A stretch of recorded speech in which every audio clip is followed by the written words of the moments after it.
Isang tahimik na umaga ng April 10, 1994, ginulantang ang buong bayan ng Lipa City sa Batangas ng isang karumal-dumal na krimen na noon ay nagbigay ng labis na takot at kilabot sa mga taga roon. Sa loob kasi ng tahanang minsan ay naging simbolo ng katahimikan at pagmamahalan, natagpuan ang malamig na bangkay ng mag-iinang Helen Arandia, isang mapagmahal na ina at mabuting may bahay, at ng kanyang dalawang musmos na anak na sina Chelsea Liz at Angeline. Walang kalaban-laban, walang pagkakataong makatakbo o makasigaw, ngunit walang awang pinatay sa kabila ng matinding pagmamakaawa. Ang tahanang minsang napuno ng halakhak noon ay tinigmak ng dugo at nakabibinging katahimikan. At sa bawat sulok ng bahay, tila naroon pa rin ang kirot nang mawala ng isang buong pamilya para sa isang ama. Ano nga kaya ang motibo ng taong gumawa nito sa kanila? Bakit nila ito sinapit? At ano nga kaya ang kinahinatnan ng kasong ito? Balikan natin ang isa sa hindi malilimutang kaso ng mag-iinang Arandia na naganap noong dekada 90.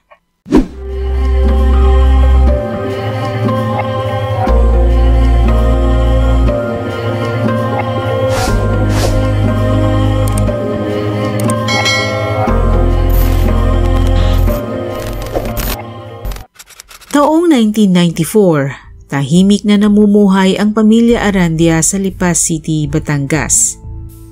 Noong panahong iyon, ang padre de pamilya na si Ronald Arandia ay nagtatrabaho bilang OFW sa Saudi Arabia. Nagsusumikap itong makaipon para sa pinapangarap nilang bagong bahay ng mag-asawang si Angelina o mas kilala sa tawag na Helen. Naiwan sa Pilipinas si Helen para mag-alaga sa kanilang dalawang anak na babae na sina Chelsea Liz at Angeline na kapwa mga musmos pa lamang. Sa pagsisikap ni Helen sa perang ipinapadala sa kanya ni Ronald, nakapagpundar na ito ng negosyong maisan at sa katunayan ay nakapagpagawa na rin siya ng imbakan o warehouse para dito. Bunga ng pagsisikap ng mag-asawa ay unti-unting gumanda ang kanilang pamumuhay at unti-unting natutupad ang kanilang mga pangarap. Subalit sa likod ng tinatamasang kasaganaan, isang tao pala ang lihim na naiinggit sa magandang buhay na kanilang tinatamasa. Si Elmer Palikpik. Malapit na kaibigan ng pamilya Arandia si Elmer. At sa katunayan ay lagi pa nga itong nanghihiram ng pera kay Helen. Si Elmer naging consistent sa pagsubaybay sa buhay ng pamilya Arandia. Kita niya ang pag-angat ng kanilang pamumuhay. Subalit anumang tulong ang gawin ng pamilya Arandia, napabalitang nalululong ito sa masamang bisyo ng alak at ipinagbabawal na gamot. Sa pagkakagumo ni Elmer sa mga bisyong ito, naging alipin siya ng panibugho sa pamilya at nagtanim ng labis na inggit at galit.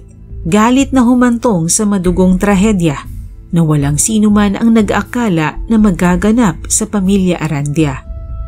Noong Sabado ng April 9, 1994, sa Barangay Sabang, Lipa City, Batangas, kinatok ni Elmer ang tahanan ng mag-iinang Arandia. Nagkunwari itong muling manghihiram ng pera o may gamit na hihiramin matapos siyang pagbuksan ng pintuan ni Helen. Pinagbuksan siya ni Helen dahil kampante naman siya kay Elmer dahil kilala naman niya ito at hindi na rin iba sa kanilang pamilya. Subalit walang ano-ano ay bigla na lamang itong humugot ng patalim na labis na ikinabigla ni Helen. Hindi niya ito inasahan kaya hindi niya alam kung paano siya magre-react sa pagkakataong iyon.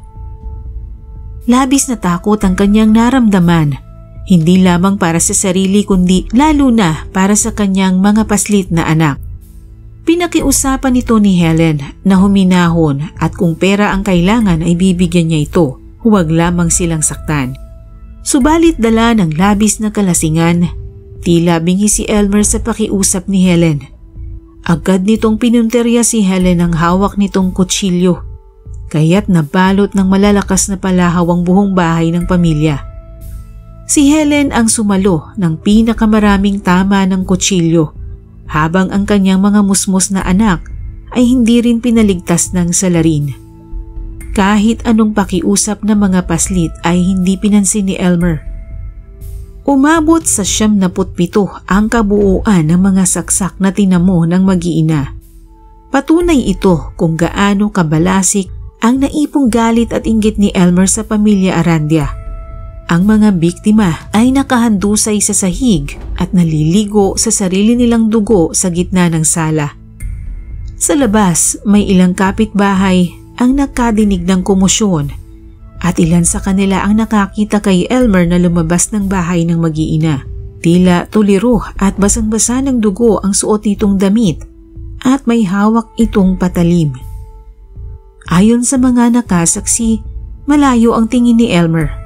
Tila mahigpit ang pagkakahawak nito sa kutsilyo at bago pa man sila makakilos ay nakatakbo na ito palayo. Ang mga taong ito ang nagsuplong sa pulis tungkol sa malagim na sinapit ng mag-iina. Makalipas ang ilang minuto, agad narating ng mga pulis ang bahay ng mga biktima at doon ay labis nilang ikinabigla ang natagpuang eksena. Kalunos-lunos ang sinapit ng mga kaawa-awang biktima at base sa mga tama nila sa iba't ibang bahagi ng katawan, matinding galit ang maaaring motibo ng suspect. Agad kumalat ang balitang ito sa mga pamayanan at maging sa buong lungsod ng Lipa. Naging headline nito sa mga dyaryo at napaulat sa telebisyon at radyo. Nang mga oras na iyon ay patungo na ng airport si Ronald pauwi ng Pilipinas. Nakatakda sana niyang sorpresahin ang kanyang mag-iina matapos ang ilang taong pagtatrabaho sa Saudi. Habang naghihintay ng eroplano ay naisipan ni Ronald na bumili ng dyaryo. Sa front page nito, nakasulat ang nakagigimbal na balitang yumanig sa buo niyang pagkatao. Hindi siya makapaniwala nang malaman niya ang trahedyang sinapit ng kanyang mag-iina. Nanginginig ang buo niyang katawan. Walang salita mula sa kanyang bibig. Pero tuloy-tuloy ang pag-agos ng kanyang mga luha sa labis na sakit at awa para sa mga mahal niya sa buhay. Dahil sa matinding hinagpis ay kinailangan siyang alalayan ng mga tao sa kanyang paligid. Samantala, nagsimula na ang matinding investigasyon sa krimen na isinagawa ng mga pulis. Na-recover mula sa labas ng bahay ang kutsilyong ginamit sa krimen. Nakita rin nila ang mga bakas ng sapatos papalabas ng pintuan. Isinailalim ang mga bangkay sa autopsy at doon nakumpirma ang bilang ng mga sugat na tinamo ng mga ito na siya nilang direktang ikinasawi. Ang dami ng tama ay indikasyon ng matinding galit ng salarin o kaya naman ay maaaring nasa ilalim ito ng impluwensya ng ipinagbabawal na gamot. Dahil kilala ang suspect sa kanilang lugar, agad na naipagbigay alam ito sa mga otoridad. Kaya naman hindi na sila nagsayang ng oras at agad na pinuntahan ang itinuturong bahay nito. Subalit ng mga oras na iyon ay hindi na nila inabutan ng suspect dahil nakatakas na ito. Ayon sa ilang mga nakakita kay Elmer, sumakay ito ng bus patungong Maynila at maaaring doon ito magtago sa mga kaanak nito. Kaya naman isang manhunt operation ang ikinasa ng mga pulis para kay Elmer palikpik. Umabot ng 4 na buwan ang paghahanap kay Elmer at sa pagkakatukoy ng mga nakakita kay Elmer, sinasabing huli siyang namataan sa bahagi ng Bicol at sinubukan pang baguhin ang kanyang identification.